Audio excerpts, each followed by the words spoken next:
Nilagay ko na ang gatas at ang chicken. Ang luto ko ngayon ay chicken fricassee mga kaludi. Ang paborito ng aking mga alagang bata. Ayan, chicken fricassee ang mga kaludi. Ayan. Yan ang ulamin ng aking mga alaga ngayong lunch. Lunch yan mga lutos ko. Ayan.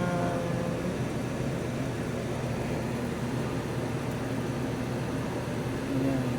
Magluto na rin kayo ng mga lutos. Ipipito nyo muna ang mga best chicken o kahit anong klase ng chicken na gusto nyo, yung mga buto-buto o pure na laman. Pwede na i-prito nyo siya ng hindi pritong-prito. Tapos mag-isa kayo ng sibuyas at carrots. Pag malambot na ang carrots, ilagay nyo na ang gatas na evaporada at pag kumulo na, lagay nyo na ang chicken.